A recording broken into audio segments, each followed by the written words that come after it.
Okay, good afternoon. It is Tuesday, September 16th. It is 3 p.m. We're in the Tom Baker Room for the Burleigh County Human Service Zone Board meeting. We will start by roll call of the members. Galen Becker, Here. Senator Dever, Here. Jim Holm, Here. and Director Flory. Here. And for the record, Commissioner Bakken, Kelly Berglund, Tracy Famous, and Trevor Vanette are all absent. Okay, so the next on the agenda was the approval of the meeting minutes, but we do not have a quorum with our missing members, so we're going to just hold that off until the next meeting. We'll just have to approve 2 sets of meeting minutes at that time. So next, we'll just kind of do our program updates. So we'll start with economic assistance for the updates in their programs.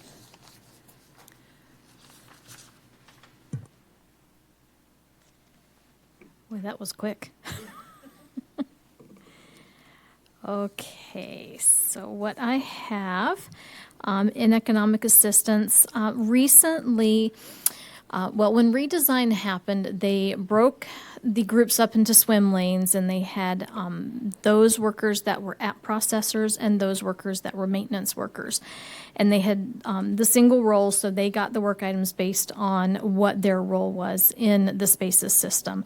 Recently, on September 1st, the state made the decision to merge them, and everybody is now dual roles. So all workers work both the application processing work items as well as the maintenance work items.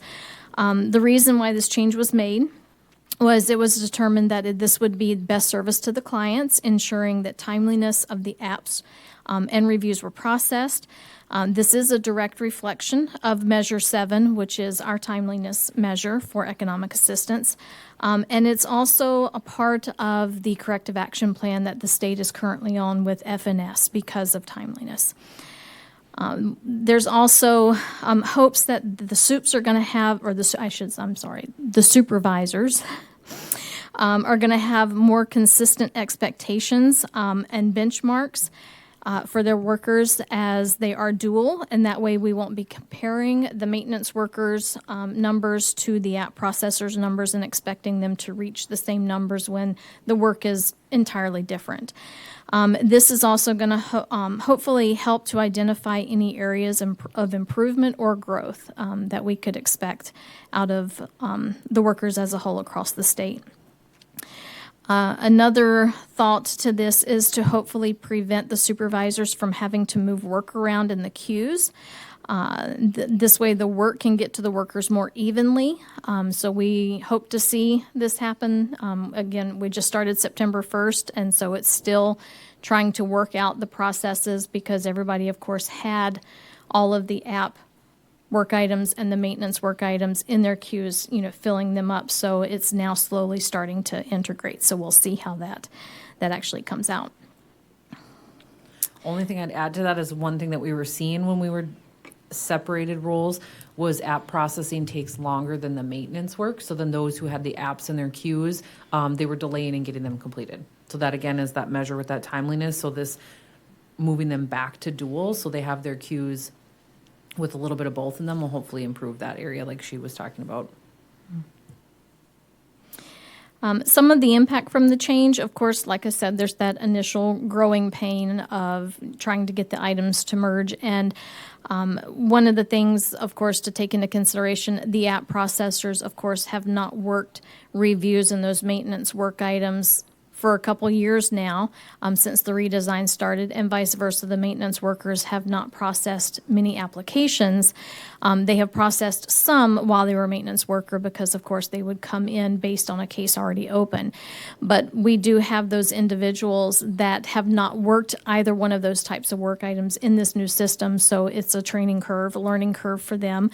And of course, we also have new workers that have started that when we train them specifically on the app processing side. And so they have never seen reviews or maintenance work items. And so, again, it's a little bit more training that we're going to have to do on that side to get them up to the same speed as everyone else.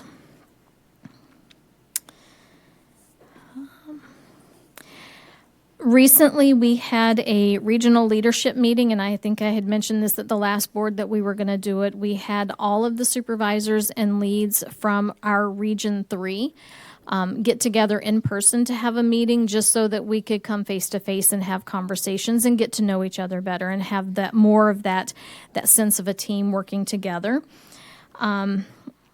We had Rebecca Askins, who is she's the director of the QA/QC department.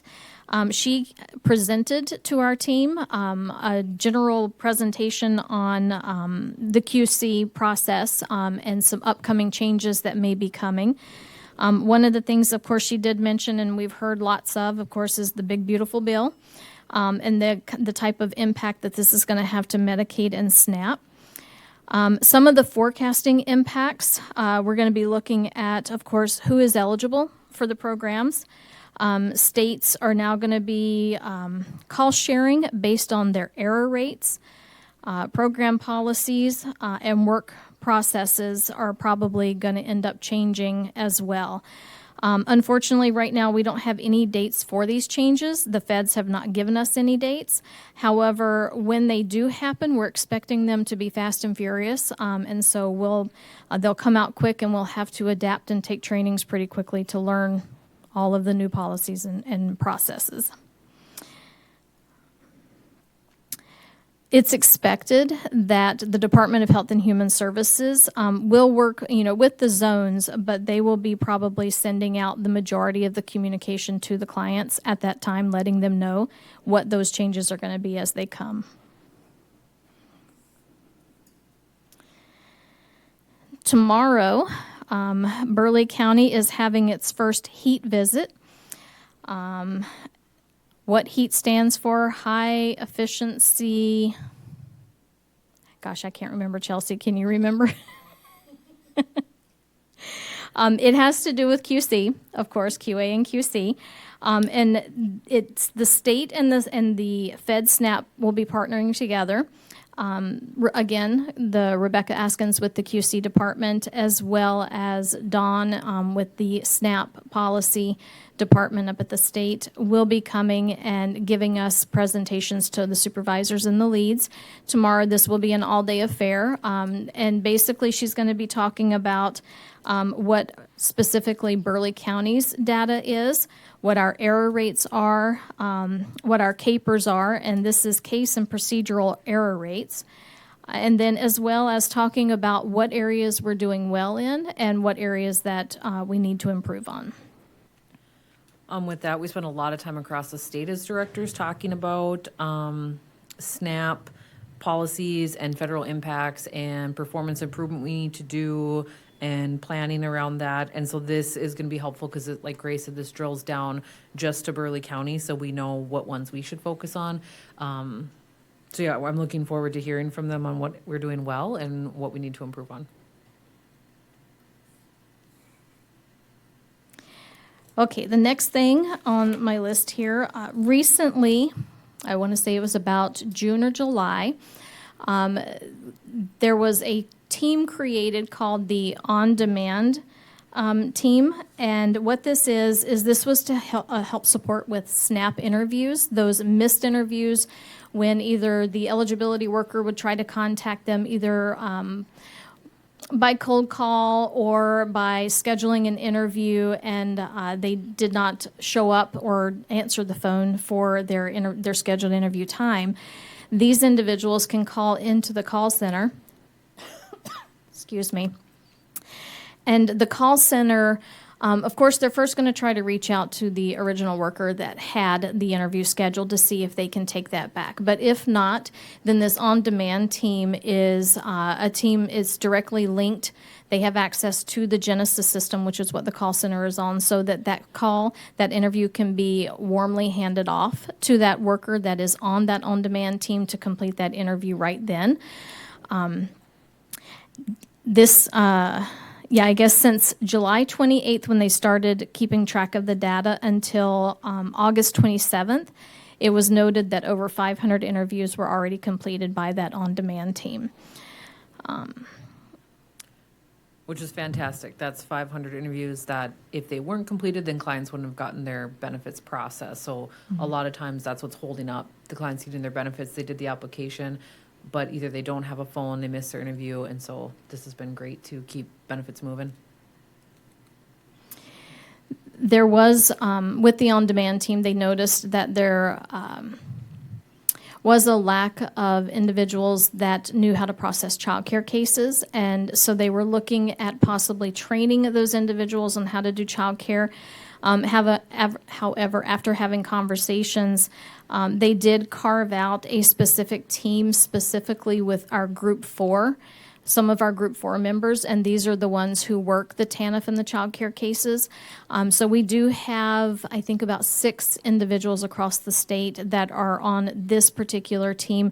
They're not a part of the on-demand team just because of the logistics of how the system works, but there is a chat that they're involved in, and so when an interview does come in that has child care or TANF attached to that case, they will reach out to that team to take those SNAP interviews so that they can finish processing the case correctly.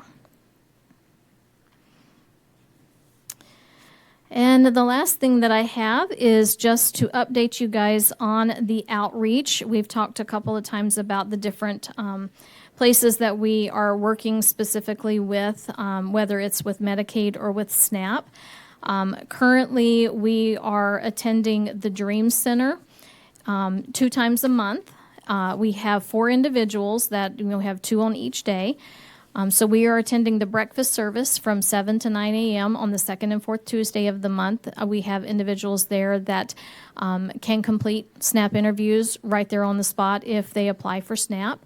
They can also take applications and fill them out and turn them in at a later date if they don't have time to do it while they're there, because that breakfast service is from 7 to 9. So, it's depending on what time they come in, how much time they have to get that application filled out.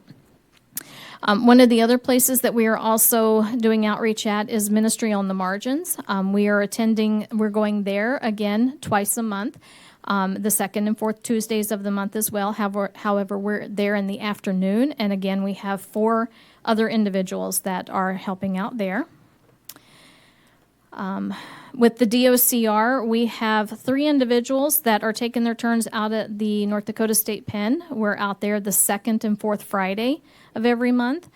And then we've also now included Missouri River Correctional Center, and we are there the 3rd Tuesday of the month, and we have 2 of those individuals going out there as well. The last one that we have recently added as well, UTTC did contact us and ask if we could come and help them once during their semesters when they get started. So we just had 2 individuals go out just a couple of weeks ago and help at that with them, help their students apply for Medicaid, SNAP. Of course, we can also take into consideration their child care and possibly TANF as well, just because of the demographic that's at UTTC. Any questions for the outreach at all, or? As far as like Gray's data, I introduced you guys a couple meetings ago to the standards of administration, so you have that in front of you. It's the stapled one, and then I also gave you the single sheet that's much more colorful.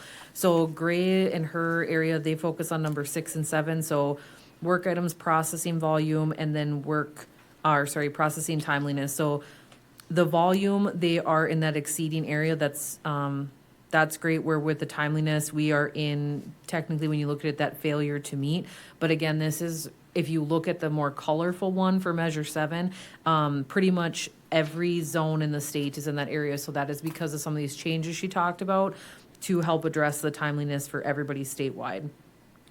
So we're all kind of in that yellow, where Measure 6, you'll see that we are in the exceeding, and we are one of 4, it looks like, out of everybody. So that's great. They are doing great with their processing of their work volume.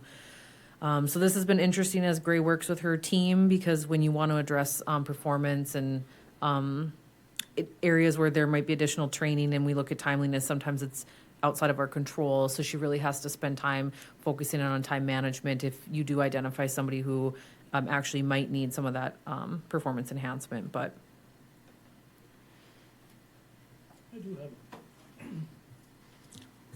I would like to ask a question regarding outreach. When you go to those different places, are those people unable to access services otherwise? Maybe a lack of knowledge or whatever? Yeah, it's, I think there could be a lot of reasons. One could be lack of transportation, that they can't necessarily get to our building, to be able to pick up the application. They may not have internet access, depending on if they have phone service. So I think there are some barriers that they may have. This is just us trying to meet them where they're at, because there may also be individuals that just don't want to come to our office, just for whatever reason it might be. And so if we can go and meet them where they're at, then we can hopefully get them taken care of without them having to feel the heaviness of coming into the office. the other thing I think was important too for the Dream Center and Ministry on the Margins, we're going on days that they're already doing events, so they have other community partners and stakeholders coming in, so they have like booths almost. So it's an opportunity where it's like a no wrong door. These clients are having multiple agencies that they can meet with and kind of get triaged and many needs, and so we just get to be a partner at the table versus them having to come to us. So it was just an opportunity to join those other partners too, being they were already going to be there anyways for things. So I would imagine that those organizations would assist people in making the contacts at other times. For us, Ministry on the Margins and for sure, yeah, they're limited in their capacity for their case managers, but yeah, Sister Kathleen's going to retire. yep. So and she's definitely got people she's kind of training through there, and they have questions. So what I think is great about this is you almost get a worker on demand. When they're helping their client through these questions, they don't know, they're not the experts, and then you call into the call center, there's a wait time, and then you might get your question answered and then think of another question. So this is nice because we're just there and we can really help them through the application fully. That's kind of what I see as my responsibility as legislators, is assisting people in gaining access to programs that they may not be aware of. Like breaking barriers and, yep. So this has been important to our team, and it really helped connect people to the why. To be honest with you, that's probably what really we started doing the DOCR outreach for different reasons, but then we really found that helped connect people to the why. The way that they do their work and processing work items with redesign, it took away case management. So you lost that connection with this person you might have worked with for years. And so this has been helpful because my team gets to get into the community and make a difference in a different way. Yeah. If you have any other ideas for outreach, we're open to that. We've talked about meeting with some different partners. We're going to explore probably more into 2026. I think I want to let some of this settle. We finally really got a schedule and a routine. So. And then the DOCR, that's been great. We've been able to help people as they're getting out, already have their benefits in place. We were focused a little bit different when we started, and now we're really just focused on those residents as Medicaid, hoping that there can be waivers with SNAP. It has to be, they have to work through their federal waivers, that we can help them apply for SNAP ahead of time, so then when they walk out that day, they can have those benefits as well. But that has a couple different barriers that are outside of our control. Well, that's one of the critical reasons for Medicaid expansion. Because traditional Medicaid doesn't serve them. So then when they're in and they're getting their services, then what we wanted, why we're going in early, is so that the minute they leave, it just can flip right to the traditional Medicaid, and they don't have any lapse in services, continuity of care, they can get their medications, yeah. That's why we started going in early, so we can help them walk out that day with it processed. So we go in and we see people who are about 90 days out from release. That way it gives us the time to process the apps and get the benefits in place.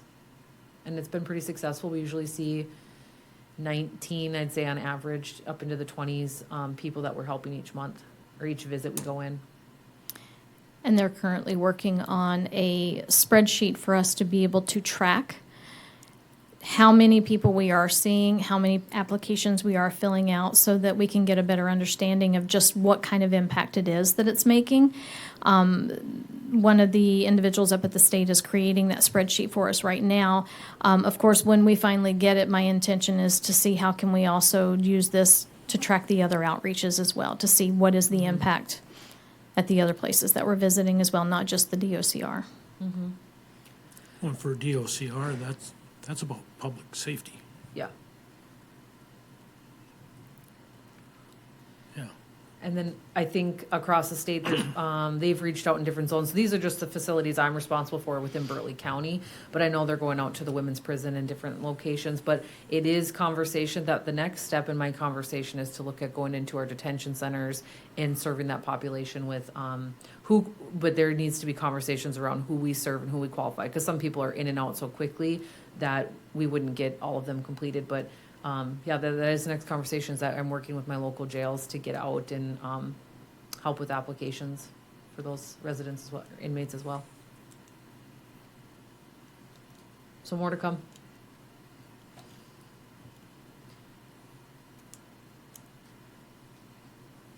Good. That was all. We went over your measurements, so thank you, Gray.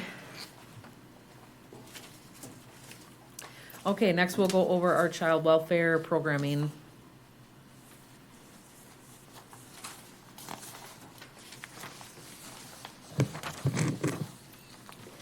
All right, good afternoon.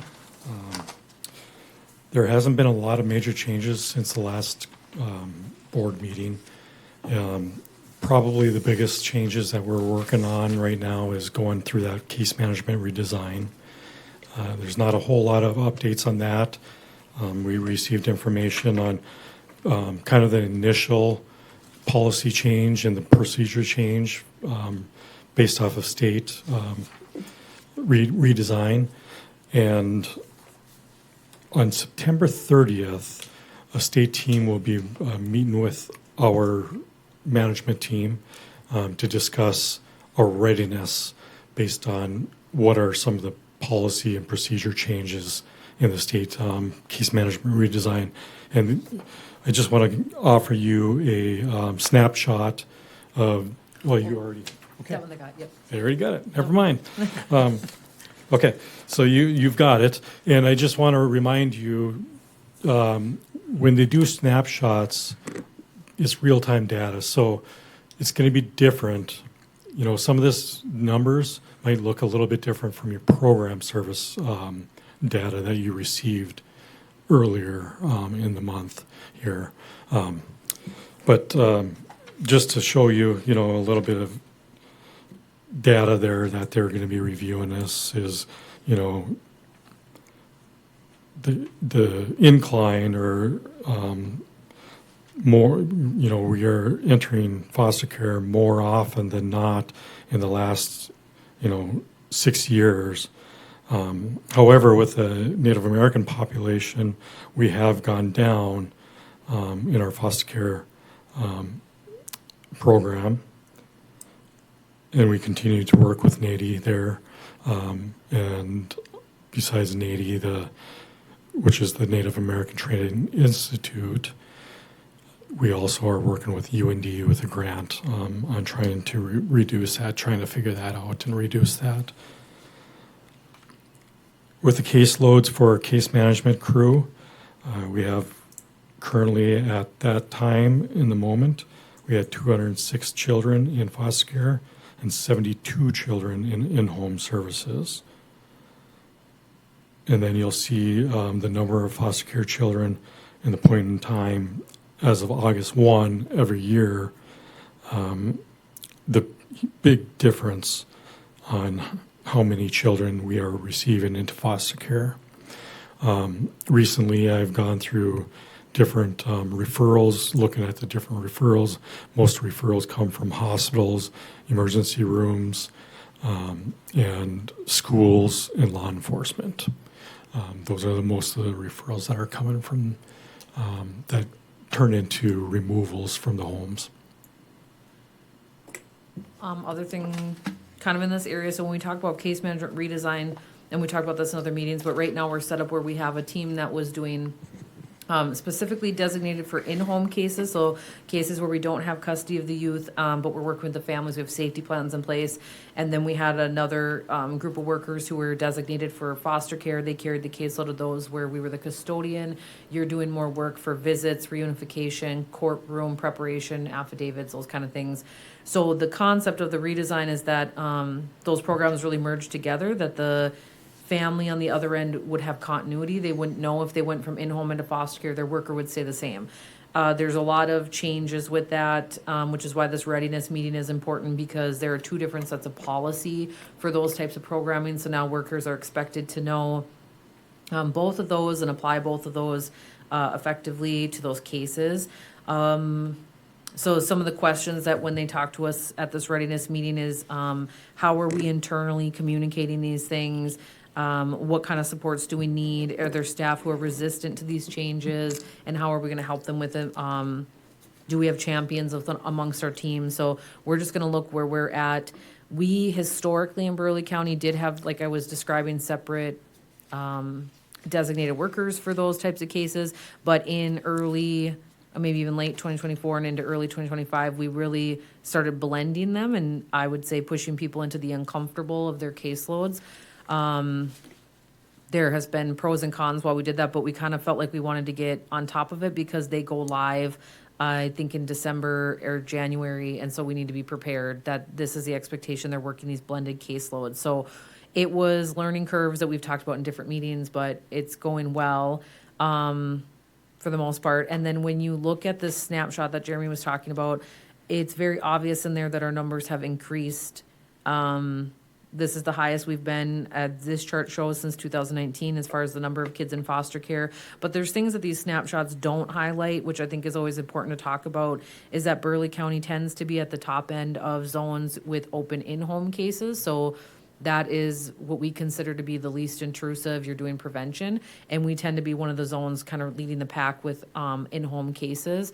Trying to do prevention. We're also one of the zones that lead in use of a program they call the shelter care program, which is when families are experiencing an incident, which they refer to in our framework as present danger. We can offer them the shelter care program, which is essentially like 7 to 14 days that they can utilize a foster home while they're addressing whatever's happening in their environment without us taking custody. So it's a prevention model. We've seen great success with that. And I think in the last meeting, we were able to present data that out of this many families we've done that for, this many we prevented a removal.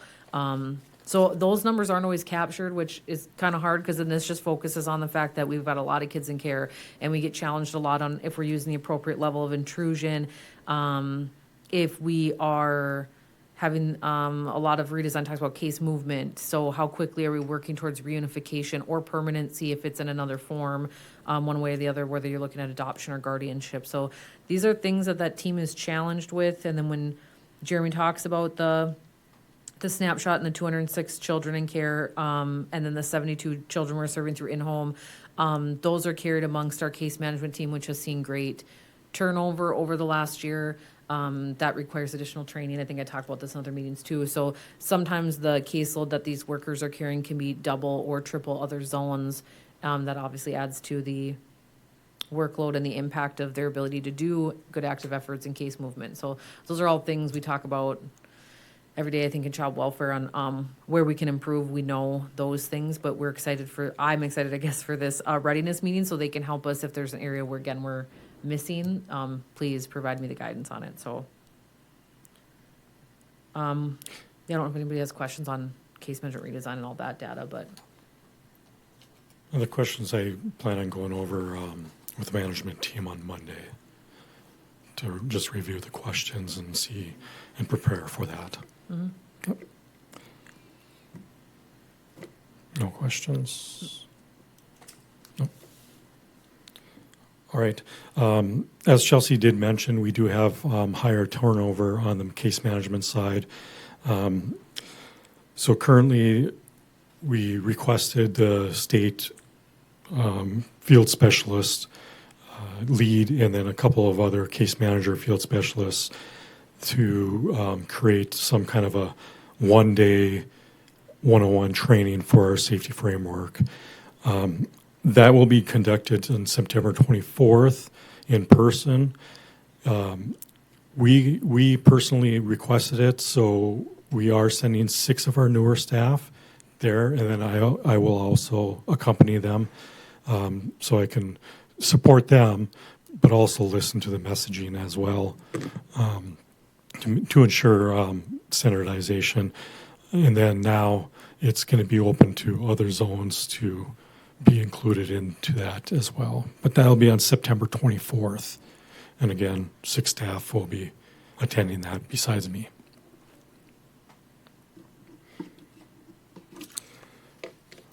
All right, just to review some of the program data that we discussed earlier, that it's a little bit different than that snapshot because it hits a full month's data.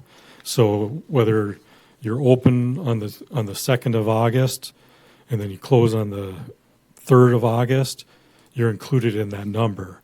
Where if you're doing that snapshot real time on August 1st, that kid will not be included in that number. So that's the big difference in the program data and your snapshot real time data of August 1st.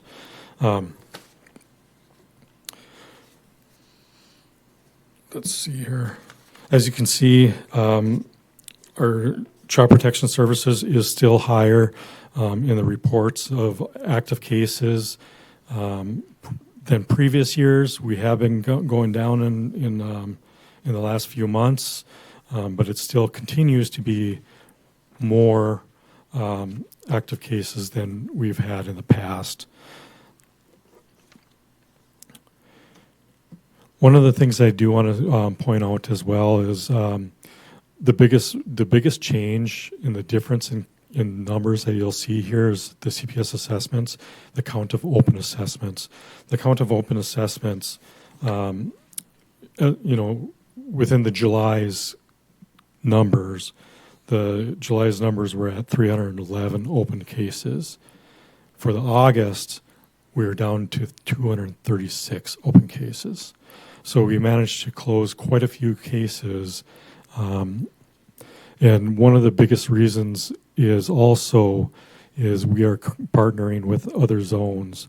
So right now, as of next week, though, due to their work capacity, they're not able to help us out due to workload and work capacity issues. However, we've been working with Buffalo Bridges, which includes Jamestown, Valley City area, Dakota Central, which includes Washburn, Hazen, Staten area, Center area, and then also South Country, which includes like Lytton, Napoleon, and Steele area.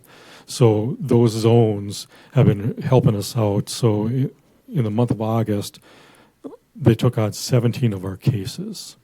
So we were able to, when the intake sends us the reports and says that we need to do an open assessment or a full assessment, we were able to move 17 of those cases over to other zones to help us out. A lot of the reason why a lot of them were able to take it on, and it's a little bit easier for them, is a couple of them do live in the Bismarck-Mandan area. So it's a little bit easier for them to take on that burden, to take on those reports. Other thing I'd say about their help that we got, not only was it helpful for them to take them so we could work on case closure, which when we go over the measurements, that is one of our areas of timeliness we needed to address. So this was one of our opportunities to try to work on that measurement. But the other thing was we were able to support our staff to use some of the comp time or that they had accrued over the summer and even back in the spring. So in a 4-week period, I think when we were tracking it, or a 2-week period, they were able to use like 85 hours of this time up where those members were able to take a break that they were not able to. We did have some dates over the summer where we were housing a youth, and that requires shifts where people have to come in and stay with that youth until we can find placement for them, and they're actively looking for placement while they're staying. But those do not help their hours when they're racking up that time. So that was really helpful. So it's, even though when I'm talking to the other zones, we may not be closing cases to the level they may think we should be when they're giving us support, we are looking at just relieving some of that comp time for burnout, self-care, so people can use some of that time up.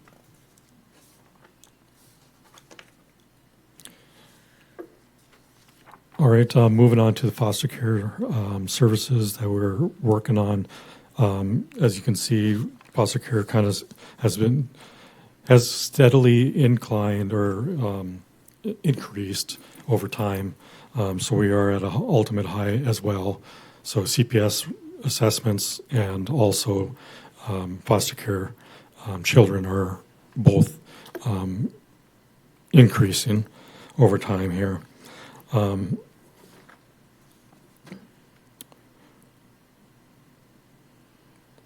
to think here. Again, reminding you what Chelsea had said, we are probably the leading zone in in-home cases to provide services to children. So we continue to work on that. And then our parent aid services, we continue to work with 84 children or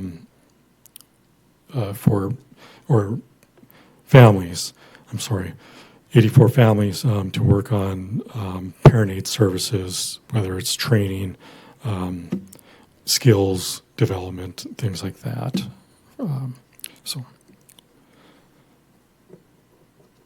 And Let's say any questions on the program numbers before we move into measurements?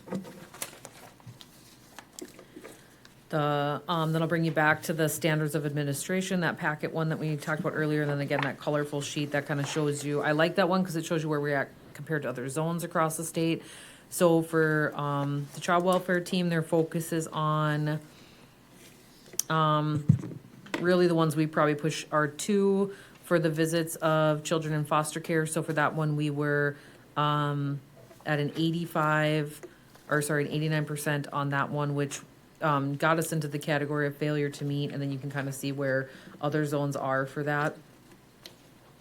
The other one was for the visits for children in the in-home kinship, and that one looks really bad because we're at a 36.2%, but that one for sure, we're working with the department on. A lot of this is only as good as the data that is being entered. We've talked about this at previous meetings, but if we're not entering it just the way the system wants it entered when they're pulling the data, it shows up as misses, even though we can see when we go through and audit them that they are being done. And we do have, the state has completed dashboards that Jeremy and his team can work at looking at and drill down to the worker specifically and see what cases, and then when we go in and compare those from that dashboard to our system, we do see that they're entered, they're just not coded correctly. So that one tends to be a lot lower, but we're not using. And just to interrupt you, because we are currently working on auditing and looking at those between the supervisors and the staff, and I did run real-time data yesterday for that particular quarter, and we've already increased it by 30%. Perfect. Thank you. Yeah, that one you can see kind of on the statewide snapshot, which is why I like you get that we're not the only one that's hitting in the red. There's a lot of areas who are having that same issue. 4 is our timeliness on child protection assessments, which is again why we were asking help from those other zones. We fall into that failure to meet. And then 5 is the timeliness on the face-to-face. We are at the exceeding the 91. So what I tell my other zone partners when I'm asking for help or the department is that we are great on the face-to-face. We're getting out and seeing those victims within the timeframes outlined in policy. It is the number 4, which is the completion of the assessment. Just due to the volume coming in, we don't close in the timeliness of policy. And so that's where we're asking for their help so we can have time to designate for just paperwork and case closures. I would say when we audited between the 2 supervisors to a majority of the issues and concerns, because it's not within their state policy, it is counted, but within this measurement, it's not counted. But it's due to law enforcement charges that we're currently working on with whether it's the sheriff's office or the police departments. And they need time to investigate these cases, and then the other reason is continued reports. So the 960s, abuse and neglect reports, when they continue to come in, we can't close them. We have to, especially if it's a new issue or concern, we have to investigate that, and we have to discuss that with parents or whoever the subjects are. So those are two major issues on timeliness. Obviously, we have other concerns, whether it's performance or anything like that, but those are the two major issues is no fault of law enforcement or amount of CPS reports coming in. It just, we need time, and they need time to investigate that then. So then it goes past the 62 days. However, not based on these data measurements, according to state policy, we would be fine because extensions are granted, and based on supervisor and the state field specialist that reviews these cases. So based on that, then we would be following policy. Thank you.